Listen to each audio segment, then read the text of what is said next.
Hey kids, want to learn about a war that cost the lives of millions? Well, of course you do. Who am I kidding? The Great War. Not gonna lie, it was pretty great. A global conflict, which was fought underwater, in the air, and on land. But for this video, we'll be focusing on the ocean front, where ironclad battleships took the place of wooden sailboats, allowing for much more firepower, defensive capabilities, and less overall dorkiness. Oh no! This is the story of naval warfare during the First World War, and all the lovely indecisiveness that followed. Such a widespread conflict occurred because this one guy with this really cool hat got and all these people got all in their feelings about it. This especially applies to the Austro-Hungarian Empire, but not Serbia, because Serbia and Hakai weren't really all that close. Knowing Serbia was at fault for the said kablamoing, Aussie-Hungo felt the need to exact vengeance on their new least favorite country. But Russia would get a little steamed at them for that, and attack from the north, all sneaky and stealth-like. Knowing this, Aussie-Hungo contacted their favorite country, Germany, and told them that they would need a little backup while attacking Serbia. Germany was all like, yeah bro, I got you, and Aussie-Hungo declared war on Serbia. Russia really wasn't jiving with Aussie-Hungo's wussy attitude, but France was really chill with Russia at this point in time though, so Germany started to get a little uncomfortable. Germany then became super irate about this whole ordeal, and then war started happening. Germany was in a deadlock on land most of the war, which for the dumb kids in the back means they couldn't do nothing without getting shotted and dead, hence the heavy use of trench warfare. But don't get your knickers in a twist, they had some opportunity at sea. Prior to the war, Germany and Britain had a naval arms race, which gave the two nations a whole lot of toys to play with just in time for the war to end all wars. By the beginning of the war, Britain had been preparing for a brawl with Germany and devised a naval blockade of the North Sea. And that's exactly what they did. Germany would wait in anticipation for large-scale naval attacks from Britain, except Britain really wasn't about risking their pimped-out fleet, so they stayed very far away from Germany. However, Germany was not about to throw in the towel just yet. First off, that northern blockade kinda sucked for Germany, and after 2 years of just kinda sitting on their fleet, Germany needed to suck in their gut and get their hands dirty. They were gonna whip out the big boy ships and blow Britain to high heaven, but little did they know, Britain, the little scamps that they were, got really good at intercepting and decoding German intelligence because Russia stole a German decryption book from one of their ships. Commence the battle. When the Battle of Jutland started, Britain was losing ships a lot faster than they should have at first. I mean, overloading a whole bunch of light armored ships with ammunition can't hurt, right? But as time went on, they both realized they'd just be wasting resources and just wimped out of the whole ordeal. So, how's the South holding up? Well, the Ottoman Empire just joined the Central Powers and used some German boats to attack some Russian ports via the Black Sea. Also, now the Central Powers' newest chum could cut supply routes via the Dardanelles Strait. I wonder if that's why Russia starved out so quickly. The Allied powers did try to open the strait a few times, but they stopped because they were losing ships faster than I started losing Facebook friends after getting roped into a pyramid scheme. Aussie-Hungo also had a fleet, and they kinda liked it at least a little bit, so they mainly used smaller vessels. However, they did use some destroyers when attacking the Albanian port of Durazo after pushing the Serbs out of Serbia thanks to the Bulgs of Bulgaria. But they didn't really do too hot when intercepted by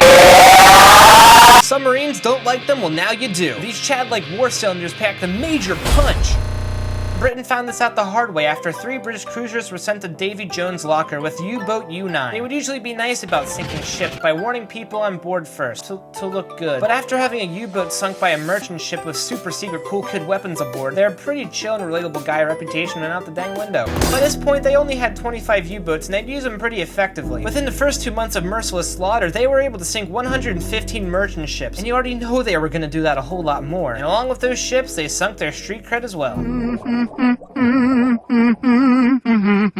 United States didn't really like this either. The Lusitania, which probably had some pretty chill Americans on it, was sunken by U-Boat U-20, and Germany got a stern warning from the US to just not. Germany's efforts would be somewhat effective, like at least a solid 5 in my book, but those on the Western Front, which is kind of not on the water, weren't really making much progress. By now, they would be attempting to get the Germany would continue to sink ships, which wouldn't exactly make them the most popular kids on the playground. In the meantime, Britain is just casually being super good at intercepting German intelligence. They found that Germany actually wanted to have Mexico attack America to maybe distract/piss them off. But you know what they say, I'd rather be pissed off than pissed on.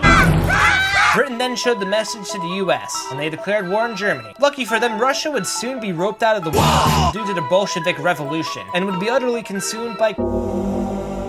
So yeah, now they really only had the Western Front to worry about. And oh yeah, with this, the war was coming to a close. Germany was being choked at every waking second out of resources due to the British blockade, and were running out of supplies, and began to get a nationwide case of the rumblies and their tumblies. Behind the scenes, the rest of the Central Powers were invited to an exclusive dinner where they were the main course. So, Germany, fighting as a lone soldier, tried for a few more pushes on the Western Front, to then be pushed back to where they started. Germany would surrender, putting an end to the devastating war. There may have not been too many notable naval battles during the war. However, the use of naval technology determined Germany and the rest of the Central Powers' fate. The Great War was truly a time of widespread disparity, but thanks to the wealth of information we have now thanks to the internet, and easier ways of connecting with other countries, we'll never have to have a war like this ever again.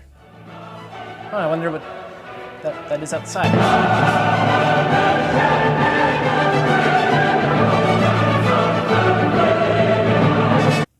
Oh.